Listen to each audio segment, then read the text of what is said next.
2012 is the 100th anniversary of the birth of Alan Turing, who in many ways is the founder of computer science. When Alan Turing arrived at Princeton in 1936, there was no such thing as a computer science department here or anywhere. The math department, as it was at Princeton in the 1930s, had been built by Oswald Veblen. He recruited some of the best mathematicians and logicians in the world. The Institute for Advanced Study was founded in about 1930 in Princeton, and for the first 10 years of existence, it shared a building with the Princeton Math Department here in the old Fine Hall. And this is where Turing and Church and von Neumann and even Einstein would have had their afternoon tea and discussion. So when Alan Turing was about 23 years old in Cambridge, Alan Turing sent his paper on computable numbers off for publication. And then he came to Princeton to study with Alonzo Church.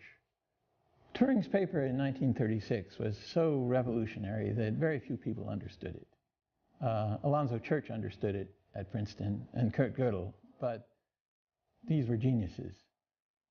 One could say that the greatest computer science department in the world in the 1930s was the Princeton Math Department, because Church's lambda calculus became the prototype of programming languages that we use. Turing's machine became the prototype of the computers developed by John von Neumann at the Institute for Advanced Study in Princeton, in which the program is just stored as data in the memory of the computer. When we program a computer today, we don't have to go change the wiring. We just load in a program.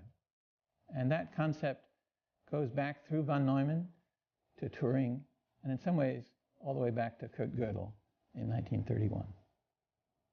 Today, Princeton in the 21st century has a real computer science department.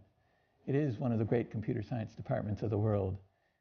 We study many of the same things that Alan Turing himself was interested in. The theory of computation, the construction of real computers. We study artificial intelligence, which Turing became interested in the late 1940s. We study the applications of computation to biology, which Turing became interested in the early 1950s. We owe a lot to Alan Turing and the mathematicians at Princeton in the mid-20th century.